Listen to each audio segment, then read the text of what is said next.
2 years ago, I made a deal with El Charro Negro that still haunts my family. I was just trying to keep everything together after my husband passed away. The kids were small, and I was always tired from long hours as a nurse. My neighborhood was colorful and close-knit, and I thought it would help us heal.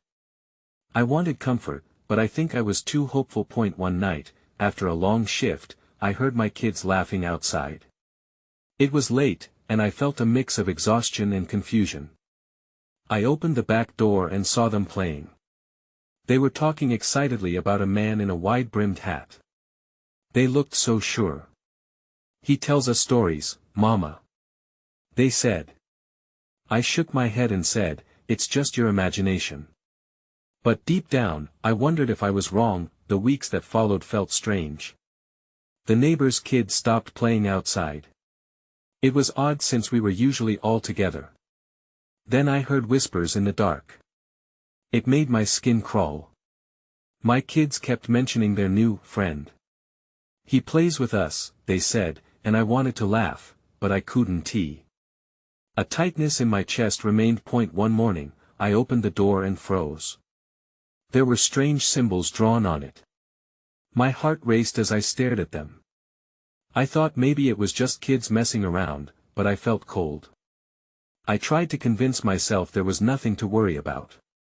Still, the unease lingered, wrapping around my mind as shadows began to grow. That night, I checked on the kids while they slept.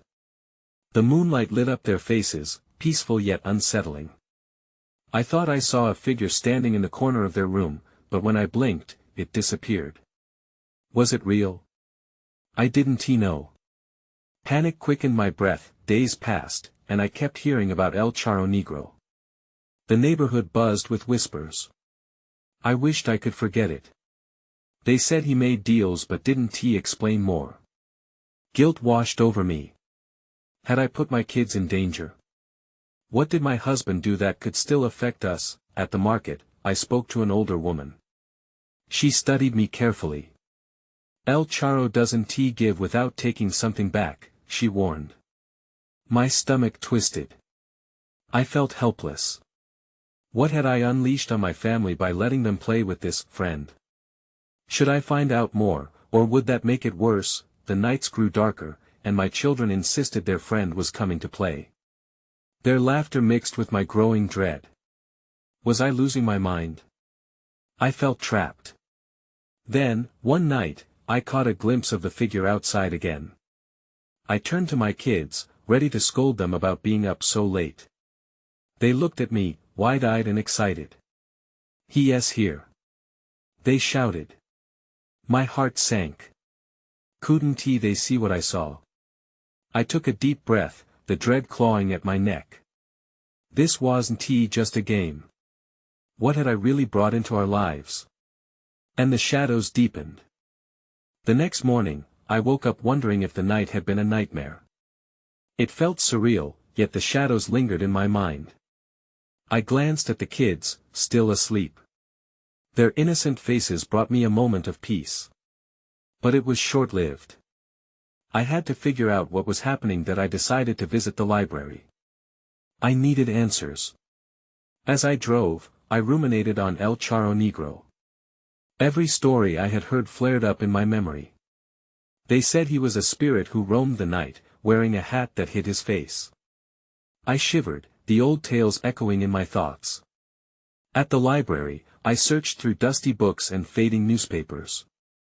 Most of the stories were the same. He offered help but demanded something in return. A child's laughter, a loved one's shadow, anything of value.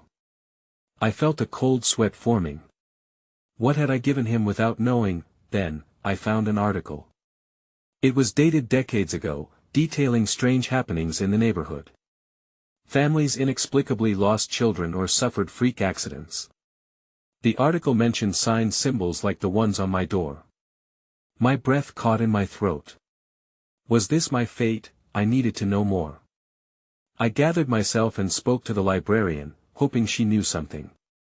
She glanced at me over her glasses, the weight of recognition crossing her face. "You should be careful," she warned. "People who meddle with him rarely escape unscathed."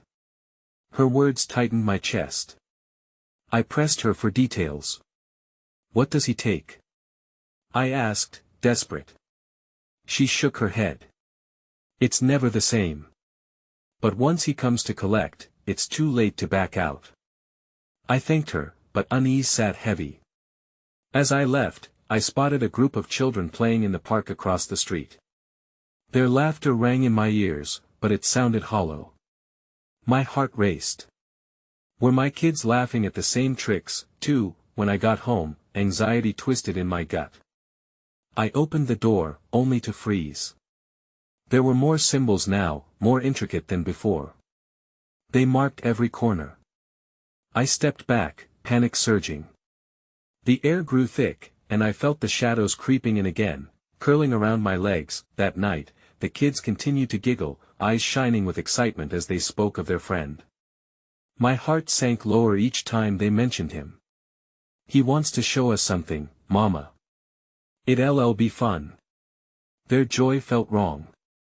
I wanted to scream, to shake them and make them understand. Instead, I pulled them close. Please, don't go outside tonight, I said, trying to keep my voice steady. They frowned but nodded. I tucked them in, watching as they slowly drifted off, but sleep eluded me.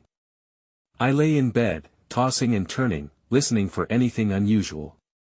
And then, at around 2 a.m., I heard a soft scratching noise coming from the backyard. My heart dropped. I bolted upright. Was he back? I glanced at the window, drawn toward the sound. The moonlight illuminated the yard, casting eerie shadows. That's when I saw him standing there. The figure in the wide-brimmed hat. Frozen in fear, I held my breath. This time, he wasn't just a mirage. He was real and he was watching me. My heart raced as I locked eyes with the figure outside. El Charro Negro stood still, a shadow among shadows, his hat tilted low, concealing his face. I could almost feel him beckoning me to the window, daring me to step outside. That I backed away slowly, not daring to take my eyes off him. The scratching intensified, now accompanied by a soft, whispering voice that seemed to wrap around my mind like fog. Come play, it murmured, slithering through the glass. My pulse quickened. I could hardly breathe, torn between the instinct to flee and an insatiable curiosity. With trembling hands, I grabbed my phone. I considered calling 911, but could I even explain what was happening? Would they believe me? A firm knock on the back door startled me into action. I rushed to check, peeking through the curtains. I didn't see him anymore, but the air felt different, charged and thick. My gut told me he hadn't left. That I exited the kitchen and crept back to the kids' room. They were still asleep, but I noticed the door slightly ajar, more symbols outlining the frame, glowing faintly. My stomach twisted. I had to act fast. I closed the door quietly, making a mental note to bolt it later. That I returned to the living room and pulled out the old newspaper article I had found earlier. Desperation fueled my search for clarity, but the words swam before my eyes. My mind raced back to the librarian's warning. What had I done to invite this horror? Suddenly, the front door creaked open. My heart was in my throat as I turned slowly, half expecting to see the figure standing there. Instead, I found nothing but darkness spilling into the room. The chill of the night rushed in, wrapping around me like icy fingers. Mama! My youngest called out softly from the bedroom. Relief washed over me, but it was suddenly followed by a gut-wrenching realization. Had they been playing with him while I was oblivious? Had I unwittingly put them in danger? I rushed to them, a mix of fear and love surging inside me. Are you okay? I whispered, my voice trembling. They nodded, but I could see their faces were pale, drained of joy. Come on, let us stay together, I urged, pulling them close. As I settled onto the bed with them, I felt a pull at the edges of my mind, a familiar whisper that crashed against my resolve. I needed answers that wouldn't just lead to more nightmares but a way to escape what I had awakened. That's when I remembered the symbols. Maybe they were more than warnings. Stay here, kids, I whispered, placing a protective arm around them as I slipped into the living room again.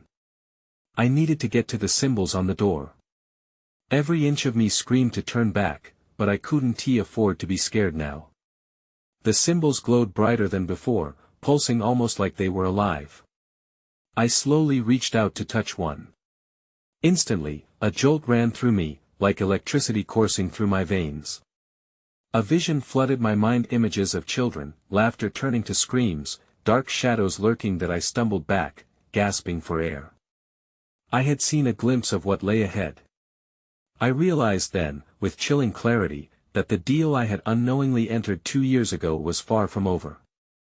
It was only the beginning. Suddenly, the room went cold, and I heard that soft scratching again. I froze. Someone was at the window. I held my breath, the scratching growing louder, more frantic. My feet felt like they were rooted to the ground. I desperately wanted to run, but instinct told me I needed to confront whatever had come for me. That I inched closer to the window, parting the curtain just enough to peek outside. My heart dropped. There he was, El Charro Negro, closer than before, his dark eyes glinting in the moonlight. I could see now the outline of a cruel smile beneath the brim of his hat. It was as if he knew I was watching him. "Come outside," his voice slithered through the glass. It was smooth yet jagged, weaving into my thoughts. "I'm waiting." A nauseous chill crept down my spine. I shivered, wrestling with the urge to reply. Something about his gaze felt almost familiar, like a distant memory masked in fear. Suddenly, the lights flickered. Darkness stretched across the room, and I heard laughter, not my children's, but ethereal, distant, echoing in my mind. It sounded like the laughter from my vision. My pulse raced as panic surged through me. "Mom!" I heard my eldest call, his voice rising from the bedroom. Panic clawed at my insides as I turned away from the window. "I'm coming!" I shouted, retreating from the window's pull and racing back to the children's room. As I entered, I found them sitting up in bed, eyes wide and glimmering with fear. "What is happening?" my youngest whimpered. I climbed onto the bed, pulling them against me tightly, trying to shield them from whatever was lurking. "It's okay," I said, but my voice trembled. "We just need to stay calm."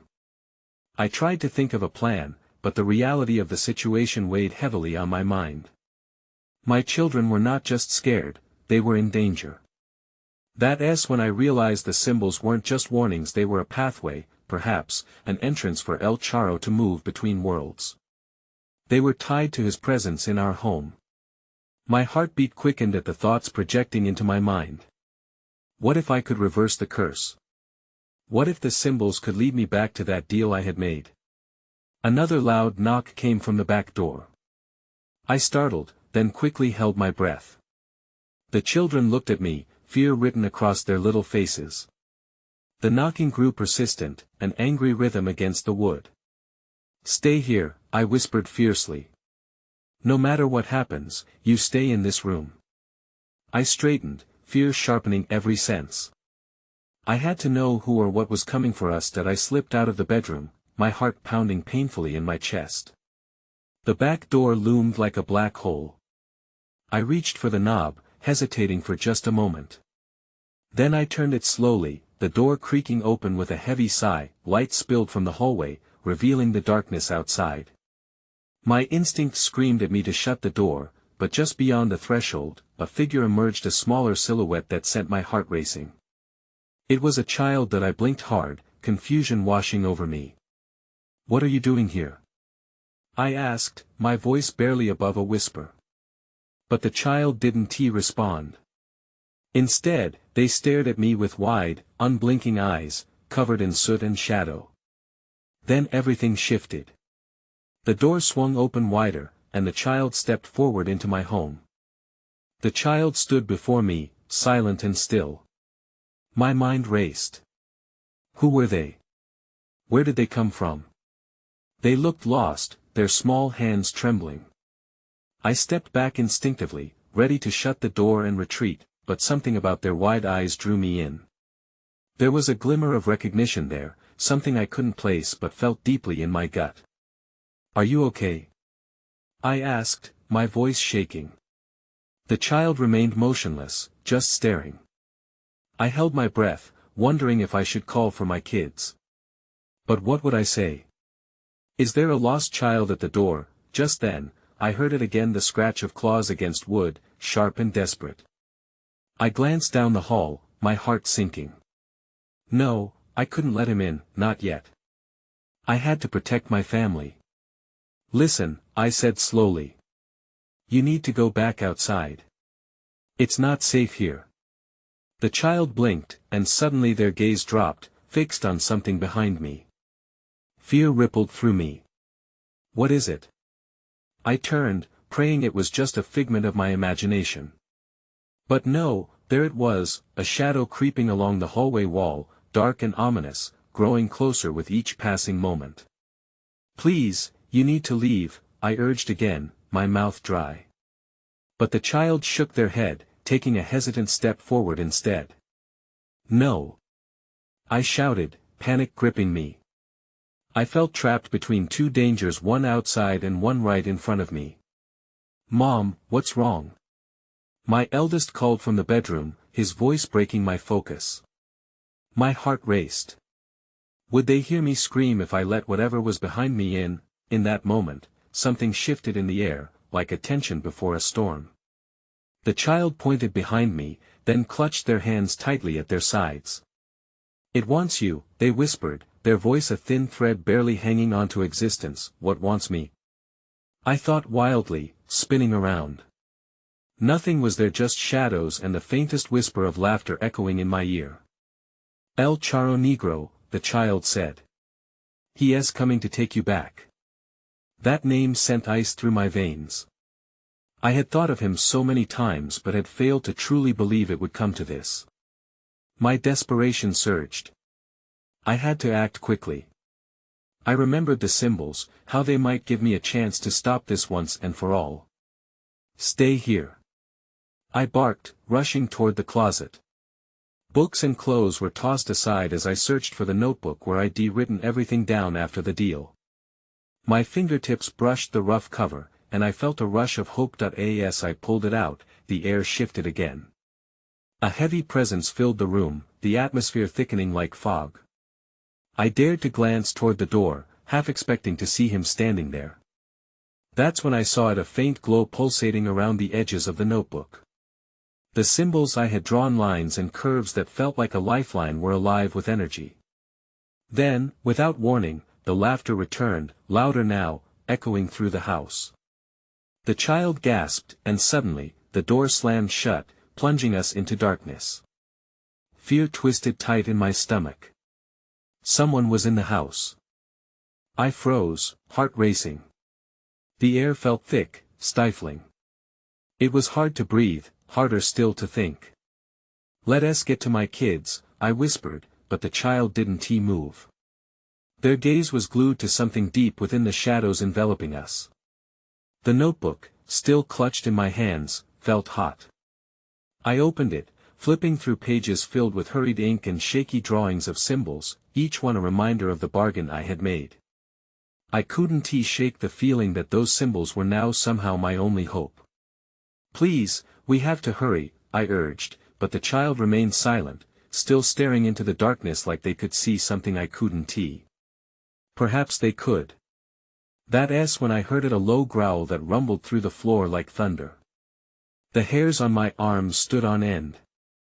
My instinct screamed to turn and run, but my feet felt glued to the ground. What do I do? I asked the child, desperation slipping into my voice. What does he want? They finally turned to me, their eyes wide with fear, yet filled with something else, understanding. You need to protect them, they said softly. The symbols use them. Without thinking, I pointed the notebook at the door.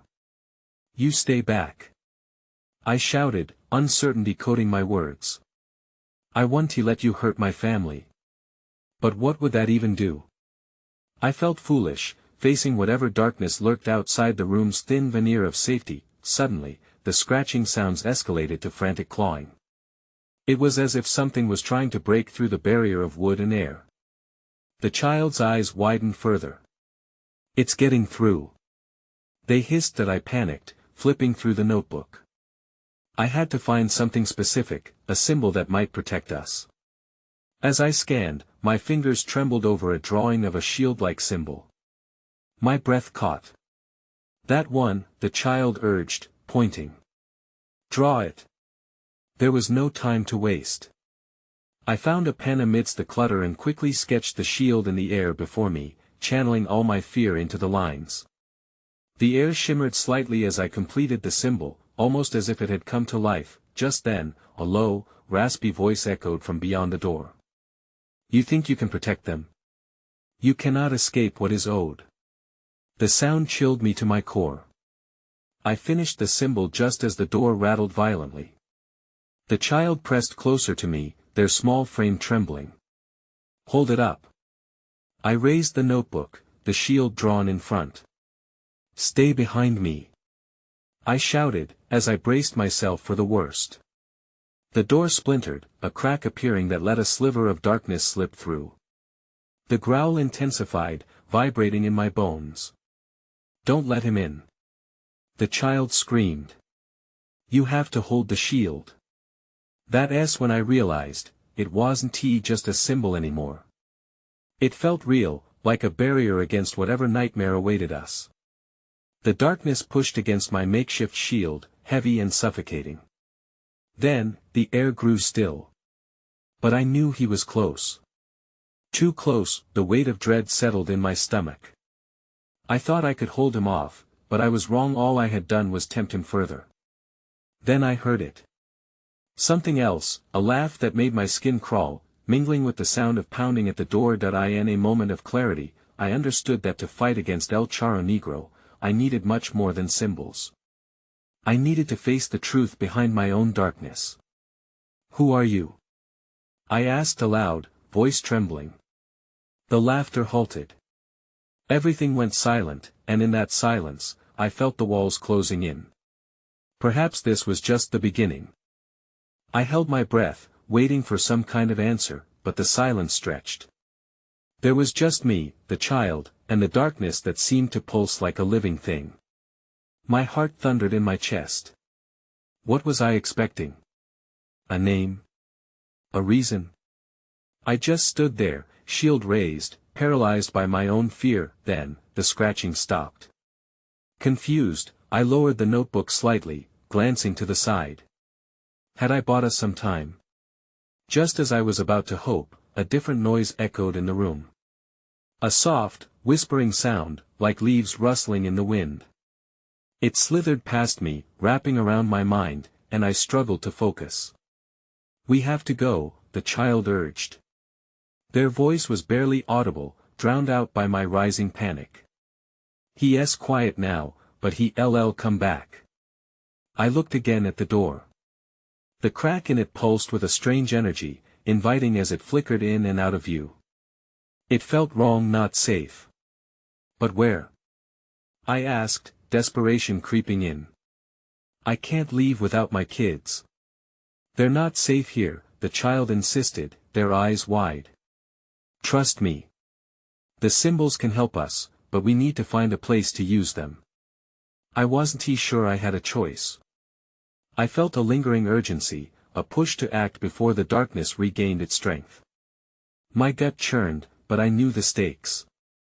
I lowered the notebook, taking a tentative step away from the door. Where do we go? I whispered. Follow me. The child dashed toward the back of the room. They moved with an urgency that ignited something in me, a flicker of hope mingled with dread. As we moved away from the door, I could feel that unyielding presence. It lingered, wrapping around me like a cold fog. Shadows fluttered at the edges of my vision, taunting me. We slipped through a doorway that led to a narrow hallway. My heart pounded louder, echoing in my ears. I could hear my breath, quick and shallow. I risked a glance back. The door remained intact, but I felt the weight of El Charro Negro's gaze pressing against us, as if he was just waiting for the right moment to pounce. This way. The child pulled me through a doorway that led to an old storage room. Piles of forgotten boxes cluttered the floor. The child pointed to a space where shadows danced thickly against the wall. "We can draw here." A chill ran down my spine. There was something unsettling about the room's stillness. I didn't like it. But I also didn't have a choice. "Okay," I said, swallowing hard. I fumbled with the notebook, trying to recall the symbols I'd seen. The urgency clawed at my insides. I could almost hear the shadows whispering promises as I set to work. The child watched, eyes wide and filled with expectation, then I drew the only symbol I could think of, a protective circle that encompassed both of us. It felt different, charged with a desperate energy. "Is this enough?" I asked, hope trembling in my words. "No," the child said firmly. "Now we need to draw the binding symbol to keep him away for good." I hesitated. "But how do we know?" "Because he wants you," they replied, their voice steady. "He can't break through if we bind him here." Suddenly, the atmosphere shifted again. A sound broke through the stillness, a slow, deliberate scraping at the door. My heart sank. El Charro Negro was coming, and I had no time to hesitate. That's when I saw it. Just beyond the storage room's clutter, a faint glow emerged, a symbol faintly etched into the concrete floor, one I had never noticed before. It shimmered invitingly, a beacon against the surrounding darkness. "Draw it with me," the child shouted, pulling me back to the moment. Quickly. We began to trace the new symbol together, and the air around us crackled with possibilities. But even as we drew, I felt the oppressive weight of fear building, stronger than ever. What would El Charro Negro do when he found us? Would this really be enough to protect my family? I could only hope as the door trembled violently once more, splinters bursting forth, and then, with one last desperate stroke, we completed the symbol. But just as we finished, everything went dark. I gasped, the complete darkness swallowing me whole. The air around us shifted, suffocating in its intensity. I blinked, hoping to will back the light, but nothing changed. Panic clawed at my throat. What happened? I called out to the child. "Stay calm." They replied, their voice barely breaking through the thick silence. "We can't lose our focus." "Focus on what?" I asked, bewildered. A creeping unease wormed through my mind.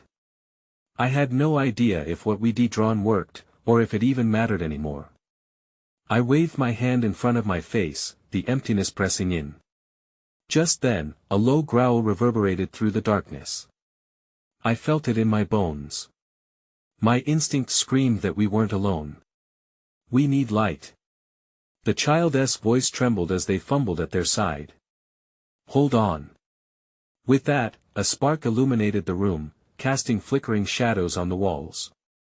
A small, makeshift lantern appeared in the child's hands, its flame struggling against the dark. Light pooled around us, revealing the symbols we'd drawn. But behind me, something stirred, dark tendrils merging swiftly from the surrounding shadows. El Charro Negro. I breathed, fear crashing over me in waves. The darkness shifted, forming into shapes that were too amorphous to comprehend. They trembled with malice, eager to bridge the gap between us. "Quick! We must enforce the binding now." The child pointed to the glowing symbol on the ground. "It's the only way to weaken him." I rushed to our creation, feeling the heat radiate from it. With a deep breath, I focused on the center, hands slipping into the notebook. Lines and curves I could barely recall danced in my mind, begging to be sketched out again. As I drew, feeling the urging energy from the child, the shadows pulsed hungrily around me. Voices whispered, layered in a cacophony of dread, trying to lure me away from my task. "You'll never escape," they hissed. "You're ours. Don't listen." The child implored, their face partly illuminated by the lantern. "Just concentrate." I continued drawing, my hand trembling, each stroke filled with intention and fear. The fleeting light flickered as the shadows seemed to stretch closer. I could feel the air become heavier, almost electric. Then I noticed something new. As I added the final line to the binding symbol, a strange pull surged through the room. The air vibrated, and with a deafening roar, something exploded from the darkness. A shape lunged forward, tall and imposing, a figure forged from nightmares. I recognized the face of El Charro Negro, his eyes burning with ancient fury. "Foolish mortals!" he snarled, his voice reverberating through the room, chilling me to the core. "You think mere symbols can contain me?" I glanced at the child, their expression a mixture of fear and determination. "Finish the symbol. It's our only chance." Heart racing, I pushed my fear down, redirecting it into the final strokes. As I completed the binding symbol, the flickering flame grew brighter, illuminating the ancient sigil. Suddenly, a blinding light burst forth, enveloping El Charro Negro. He howled in outraged fury, recoiling from the radiance. "No!" His form twisted and writhed. "You cannot bind me." I felt a surge of hope, yet mingled with doubt too. Would this truly hold? As the brightness intensified, I saw the shadows writhing violently, trapped within an unseen force. I clenched my fists, steeling myself against the onslaught of fear, but then, the ground began to shake violently beneath us, and I realized this wasn't over yet. The symbol was fighting to hold its power, but El Charro's rage was unyielding. He wouldn't go down quietly. That I understood then, I had to face him. I had to confront the darkness I'd brought upon my family. Together, I shouted, locking eyes with the child. "We can do this." The light expanded again. The room crackled with energy as we faced the looming figure. But before I could gather my thoughts, the shadows erupted, and I was thrown back against the wall. The child screamed, and in that moment, I knew that whatever happened next could change everything. I struggled to rise, the wall pressing hard against my back. My heartbeat thundered in my ears, a frantic reminder of how close we were to losing everything. The room blurred as I pushed myself up, trying to focus. El Charro Negro. The child's voice was small yet fierce, calling out for me. "We need to hold him. Don't give up." I managed a glance toward the fierce light and saw the figure of El Charro Negro flailing against the pull of our symbol. He was desperately trying to break free, his form stretching unnaturally, flickering like an old film reel. Each scream of rage echoed through the darkness like a warning bell, reminding me of the chaos he had brought into our lives. "Stay back!"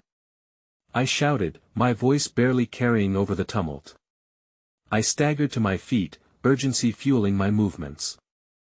I needed to take control. The child shone the lantern toward El Charro, making the shadows waver like a damp cloth. "What do we do?" they cried, panic lacing their words. "Keep the light on him. I need to draw him back," I said, feeling the weight of my responsibility. Drawing on my own fear, I scrabbled for the notebook once more, flipping open to the page with the symbols. The same symbols that had summoned this darkness nearly 2 years ago. "El Charro. You won't take us," I yelled, hoping the words would strengthen our power. I sketched rapidly, a tight knot of dread coiling in my stomach.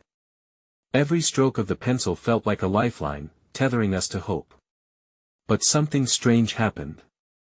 As the symbol took shape, memories assaulted me. The moment I made that cursed deal, sealing my family's fate. A slip of paper, a careless moment of desperation. "I can save you," he promised, his voice a seductive melody. Yet in return, he wanted more, a piece of my soul, a promise that I would call on him in my darkest hour. That hour was now. The ground trembled again, and as the light flickered, I realized El Charro was morphing, his sinister grin widening malevolently. "Do you think this will save you?" he mocked, his voice full of dark amusement. "You will regret ever challenging me." I faltered, doubt creeping in, but the glow from the lantern pushed back the shadows.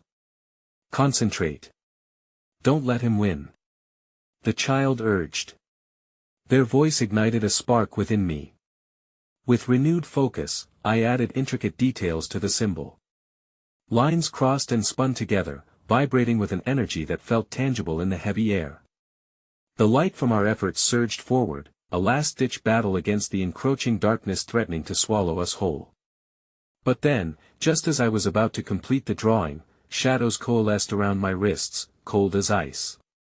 Panic ensued as I looked down to see tendrils wrapping tighter around me. "Help!"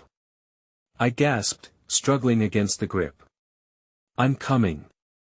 the child shouted. In a burst of courage, they lunged toward me, holding the lantern high, the flame glowing brighter than before. But before I could react, there was a blinding flash. The lantern clattered to the ground, and I was plunged into darkness once more, completely alone. Then everything went quiet. In that silence, a chilling realization hit me: I had to accept the darkness that I had once invited in before I could ever hope to escape it. And in this nightmarish void, I screamed out, praying for a way out before it was too late. When the darkness receded, I found myself in an empty street, the familiar smell of the neighborhood flooding back. I stumbled forward, disoriented, my heart hammering in my chest. I turned around, searching for signs of my children, of El Charro Negro, but there was nothing but the distant sound of laughter drifting from down the block, a sound that felt both nostalgic and haunting. "Mom!" I heard their voices and turned to see my kids, alive and full of energy, playing on the front lawn of a house that felt achingly familiar. I blinked hard, my heart racing as I rushed toward them, fear and joy intertwining in my chest. Had I escaped? But their eyes lost the vibrancy I knew, vacant and somehow distant, as if they could see something I couldn't. "Look! It's him!" my youngest exclaimed, pointing to where El Charro had stood moments ago. I followed their gaze but found only shadows where the figure had loomed. The children laughed as they chased one another, oblivious to my panic. "Mama! Come play! Don't go outside!" I shouted, grounding myself in the urgency of the moment. I could still feel the weight of the darkness threatening to swallow everything I loved. "Please, stay here with me." The laughter froze, replaced by confused glances from my children. I saw fear flicker in their eyes, and something inside me broke. I didn't want to frighten them, but I couldn't allow history to repeat itself. What had I awakened? What had I allowed to slip through the cracks into our lives? As I backed away, my instinct screamed at me. I tore my gaze from the kids, gazing into the shadows creeping along the edges of our street, a growl rolling beneath the laughter, a whisper tantalizing me from the beyond. "Mom, where are you going?" they called out, voices echoing in the increasing stillness around us. I took measured steps back, heart racing, unsure of what would happen if I let fear guide me. Suddenly, a breath of wind rushed past, bringing with it the memories of the contract, of the darkness I'd unwittingly invited into our lives. The corners of my mind ached with forgotten whispers: "You cannot escape what is owed."